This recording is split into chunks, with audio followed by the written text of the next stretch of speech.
Welcome everyone to Weekly News and IDW with major tidbits, and the topic for this video is Duterte, binawasan ang security. Binawasan ni Philippine National Police Chief Romel Marbil ng 75 PNP security detail personnel na may escort kay Vice President Sara Duterte and all that she does. And it is a lot. Like, pumunta ng Germany habang bagyo, but that's beside the point. Now, Vice President Sara Duterte Carpio had 433 security detail noong 2022, at least according to the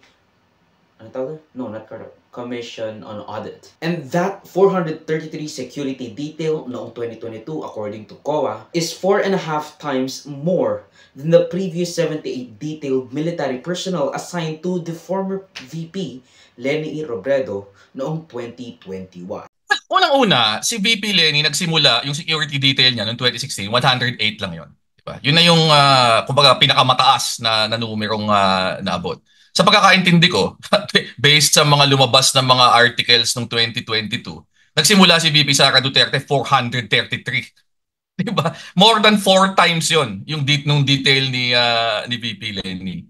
Ngayon, yung 108 na yun, nabawasan pa yun. Noong 2020, 83 na lang yun.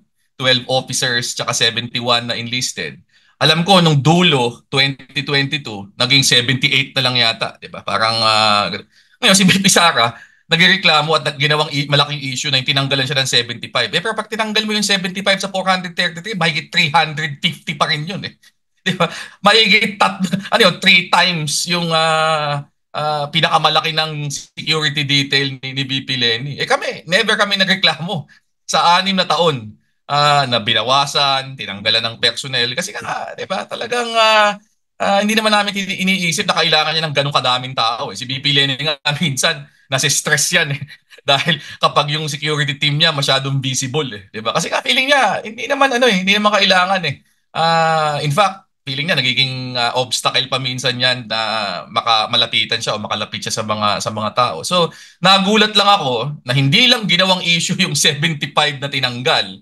Umabot pa talaga sa open letter sa PNP chief, di ba? Kaya ako talaga umabot na sa punto na ano ba naman, di ba? Parang hindi naman issue dapat yan. Kami nga di ba, na di hamak mas konti yung security detail, binawasan, hindi namin kahit anong imik, kahit anong reklamo, hindi ginawa. Pero siya parang hindi dapat issue, pero talagang pinagbuhusan ng panahon at ng oras na gumawa ng isang sulat habang walang imik tungkol dun sa issue kung saan hinahanap siya ng lahat ng tao last week. Di ba? Yung kanyang pagkawala sa kasagsagan ng Karina. And I know that even Roque said na, ano bang ginawa ni Leni? Blah, blah, blah, blah, blah.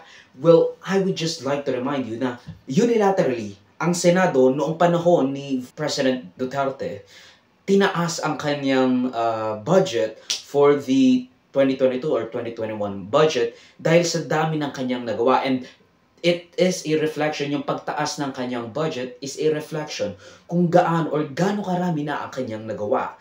And gagawin pa because of the promising things that she has already done, past predicting the future. Sinabi rin ng COA na 63% sa 683 na personnel ng OVP ay part ng Vice Presidential Security and Protection Group, basically saying na 6 sa 10 staff niya ay nandoon for security. At bakit niya kakailanganin? Bakit niya nga ba kakailanganin ng additional 75 PNP security detail kung she has already around 360 existing ones already? Popular naman siyang politiko, daughter of a popular populist president.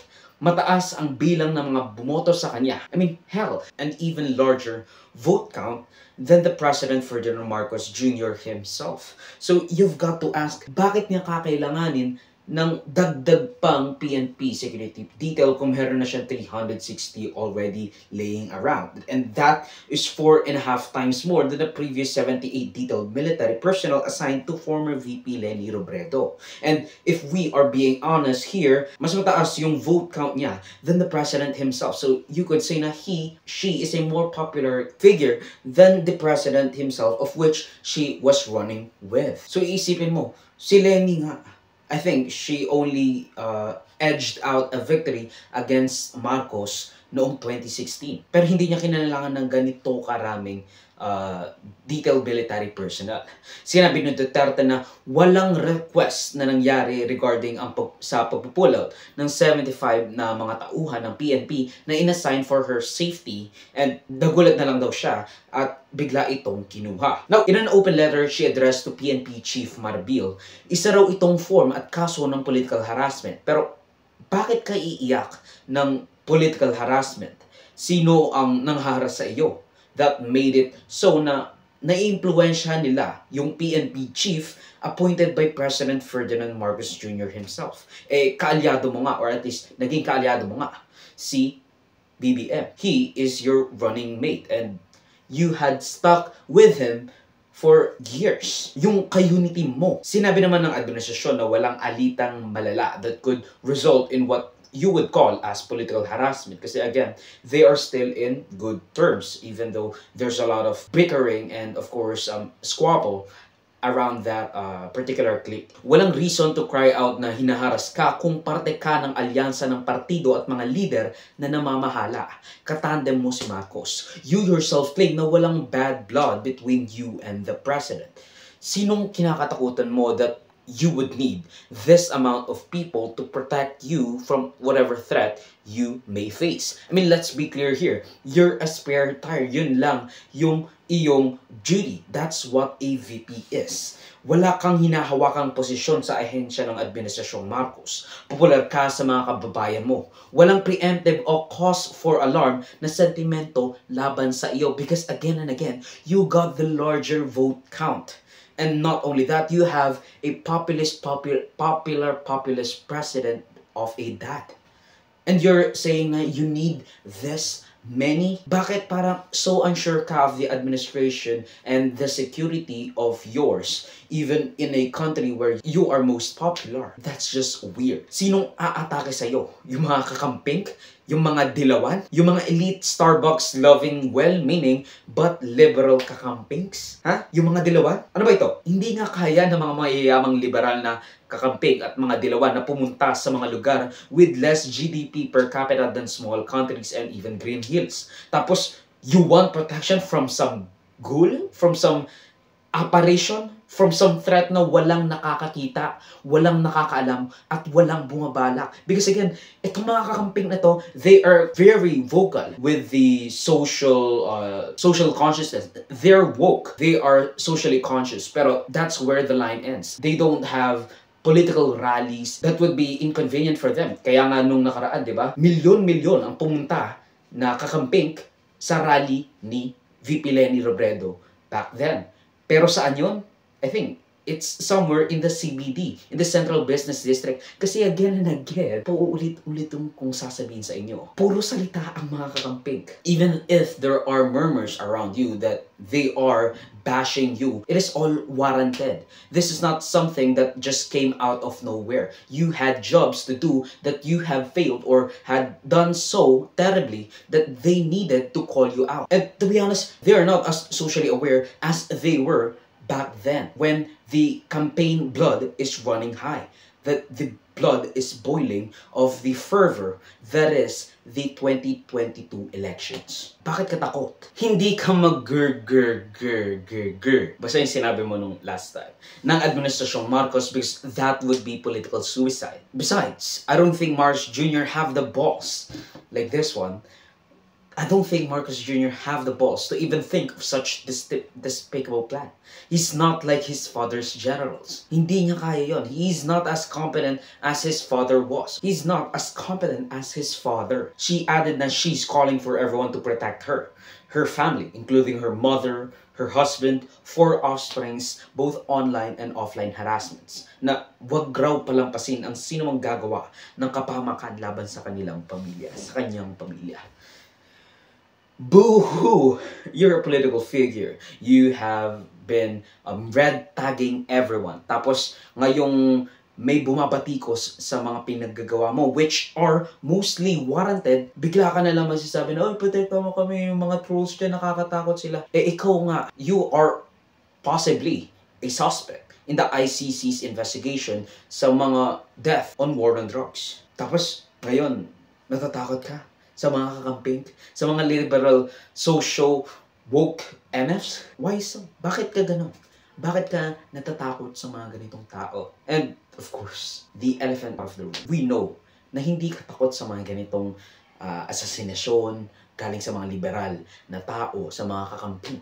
Because they don't have the guts to do it. Wala sila sa isang lugar that they could just get a weapon, get a sumpak to just pak you. They don't have the license. We don't have the right to bear arms. We don't have that in the Constitution. And so, it is not easy for anyone, let alone the liberals. Of course, nasa likod ni VP Sara si Senator Bato de la Rosa, with him calling for former members ng PNP at AFP to take up and volunteer without pay para sa proteksyon ni VP Sara Duterte. I mean, ang kapal ng mukha, di ba? She already has 360 people protecting her. Nabawasan ng 75 from 433. It's not just me that's doing this. It's not just me that's baffled by the idea na natatakot ka sa sarili mong tao just because and only because there are some people that bashes you in particular for warranted reasons. I would have been more than okay if you had 433 security personnel, if there is a viable or there is a credible news or credible sources that could indicate the attempts on your life, threats on your life. But at the moment, there is none. And the boogeyman that you have been proclaiming about are just teens, or just millennials, zillennials, and Gen Z. Some even alpha. I don't think there would be anyone that could inflict a threat so large that you would need 433 security personnel. Napakarami nun. At this is the more baffling one. Mas marami yun sa presidente. Mas marami siyang security personnels kesa sa presidente himself. The one that is calling the shots. She should na, kaya raw tinanggal yung kanyang mga PNP personnel ay dahil raw siya'y nag-resign sa DepEd. Paglabas ng isang definitely deepfake cocaine video ni Marcos where he is apparently seen and videoed snorting cocaine. And yung sinasabi niyang paghambing ng SONA sa isang catastrophic event, probably by her, referring to herself as the designated survivor. Now, I like to pile on to Marcos the most times I could. Pero this deepfake video is it's just sad. Like, did they not have anything? I mean, sure, the Filipino people is gullible enough to elect the son of the former dictator who has repeatedly glorified his father's campaign, his father's tenure for 20 years in the country. Maniniwala sila sa fake news. And sure, that deepfake cocaine video is just, well, some people will or have already been fooled by that. So, I guess good for them. There are no media information literacy here in the Philippines. Sinasabi niyang isang halimbawa ng mga threat laban sa kanyang safety ang isang kumalat na photo kung saan nakita siya'y umalis ng bansa upang makasama ang kanyang pamilya sa kasagsagan ng Bagyong Karina for a personal overseas trip. Now, I wouldn't fault her kung umalis man siya nung araw na iyon because it was already a scheduled flight. It was already scheduled in all realities. And in all realities, para siyang si Ted Cruz nung pumunta ng Cancun when Texas was experiencing unprecedented snowing and some natural disaster. I mean, it was already a scheduled flight, scheduled personal overseas trip, probably weeks or even months in advance. So, I wouldn't really pile on to that. It's also really funny considering mas malaki pa yung bilang ng kanyang bodyguard kaysa sa presidente ng Pilipinas. And that just goes to show you na sinong kinakatakutan niya, di ba? Now, may dalawang anggulong pwede natin tignan here. Talagang meron niyang banta sa kanyang buhay at sa kanyang pamilya, but she just cannot say how or that she thinks there is a threat, a credible threat, dahil ang babaw ng kanyang example na binigay patungkol sa nagpicture sa kanya and baka OA lang si ate. Or the more likely one, number two, gusto niya lang magpapansin, which she has been doing these past few months with her splitting off semi-cryptically sa Unity. Of course, there's some threat of CPP, NPA, NDF, but come on, dude. You're not even the one calling the shots. I mean, sure, you're a red tagging son of a gun. You already resigned sa as the vice chairperson sa NTF-ELCAC. So, what is there to be afraid of? Now, sinabi ang dahilan raw kung bakit binawasan ang kanyang security detail ay dahil daw bahagi raw ito ng pagkuha ng PNP personnel ay para maibigay ito sa Presidential Security Personnel Group. Chu-chu. Okay, I didn't finish this script, but anyway, whatever. Sinabi at pinoprotektahan naman ni presidential sister na si Senator Amy Marcos ukol sa pagtanggal lalo na raw at may mga banta sa kanyang buhay, particularly because she was apparently a strong red tagger. A communist identifier, anti-communist, which meant grave threat that may compromise the safety of the vice president. Anyway, she is in Mindanao, so that's probably it. But I will concede that. Now, basta, ang gulo nila. I mean, is the sister trying to play the devil's advocate? Trying to move away from always supporting his brother to create an illusion of an opposition? Diba? Kasi ganun lagi niya ginagawa, lalo na sa Maharlika Investment Fund. Tapos, nung napasa na yung law, she just says, let's support the MIF Corporation and hope that it succeeds in its very well-intentioned duties. She opposed it, but now she's okay with it. And let's just support it. Let's go unity. Diba? Who knows? Ang video clip na ito ay galing sa aking series na News Worthy Recap. Check the entire video for the complete weekly news recap and subscribe to the channel to be kept up to date sa mga local at global news na I'll make sure would be interesting to you particularly. Di ko alam yung name mo pero you should subscribe. You... Muhammad Smith? I don't fucking know. John Smith? Salamat sa manunod mga kabayan. Avoid me, like, subscribe, follow my links in socials and avoid. Show set na would be linked down below. Sa susunod muli, of course, paalam.